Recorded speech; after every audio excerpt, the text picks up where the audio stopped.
Good morning, everyone. Welcome to AM Sports here with me, Muftaro Nabila Abdullahi. Ghana's qualification to the next edition of the African Cup of Nations in Morocco is currently under jeopardy after the senior national team were held to a 1-1 stalemate by Niger on match day 2 of the qualification series. Ghana had lost their opening game against Angola at the Barayara Sports Stadium last week, Thursday. And on Monday, the team conceded very late once again, as Otto Addo and his men currently sit on the 3rd place on the league table. First time.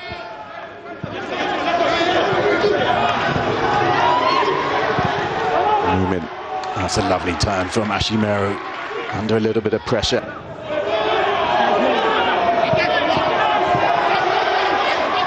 Williams on the charge again. Kudus now. Onto his left foot. Williams looking into the middle. The flag is raised on the far side. Or is he?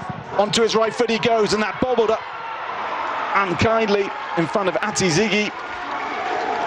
And Niger could not convert the follow-up. 1982. That's a decent ball in, and there's space in the middle for Sosa, and he cannot take it on his left foot. And that's why I say to a little bit of space now. What's the delivery like? Let's fly a goal, deflection, and Ghana lead by a goal to 0. At the end of the first half, well, he's been very impressive, Niger's goalkeeper, Abibulai, but he didn't have a hope of stopping that once the strike from Alidou Seydou took the slightest. He was invited to go forward, and he did, and he struck it well. And there was just the tiniest of touches off Yakubu for me. And as you can see, it just looped up the ball ever so slightly, but that would have been enough. Fatawu over on the left flank. In the early stages, Ashimeru in the middle. That's good goalkeeping. Right, Abibulai. If they can use this, if they can get it right, and they can't. Niger looked long. And up towards Sosa. Nice layup from him. This is nice from Niger. What's the ball into the middle like? Onto the right foot. I thought he was going to let fly. He didn't. Instead, it is a striker goal. They've trailed for the entirety of this second half. Just one shot on target all half. A little bit of a scramble in the area, and it's into the back of the net, and Niger have equalised. And Ghana are being pegged back.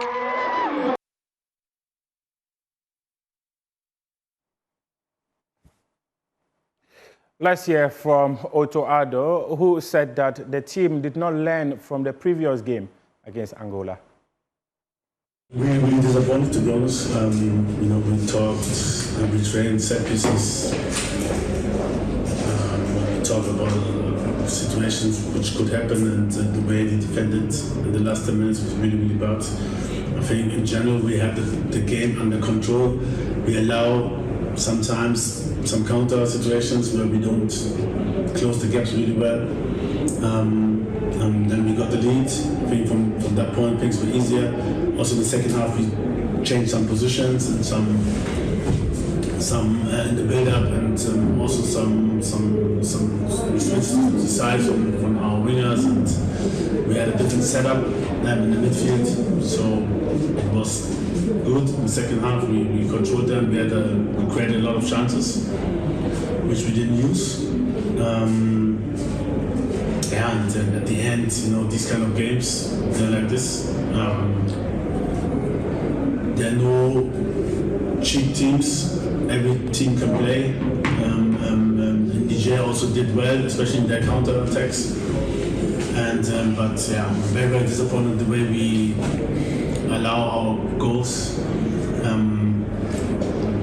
We had a quite cheap goal against Angola.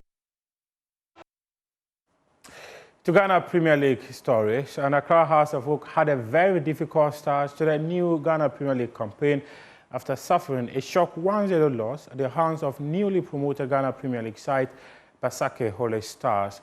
Well, the press conference of that game had to be transcribed by security due to the venom that was being spewed by spectators or fans of this club. My colleague Achiu Tamaklo was there, witnessed everything, and he's been explaining what this season could be for Accra House of Oak. What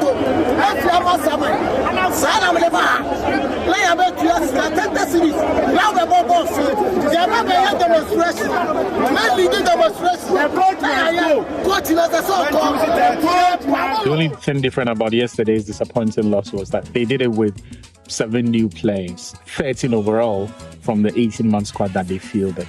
And it wasn't just in the team sheet, but also the structure of the team and the deployment of some of their key assets were problematic. So, for example, Hamza Issa, the team's top scorer from last season with 13 goals, was deployed out wide. In the end, that deployment is what bit Hartlepool in the backside because he vacated a space he was supposed to defend, and because it doesn't occur to him naturally to do that sort of job, Holy Stars profited and then punished Accra Hartlepool. His partner up front, Asama Boateng, also joined Hartlepool from Nations FC after scoring 11 goals.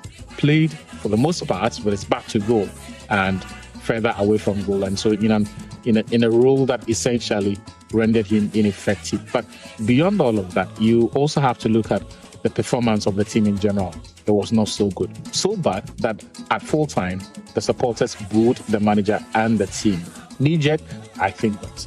If you look at the numbers closely, Ouattara has been at Hartlepool for 7 months. In that time, he's won 7 games, drawn 3, and lost 8 times. He's lost more games than he's won as Accra Hartlepool manager. His team has scored 22 goals and have conceded 20.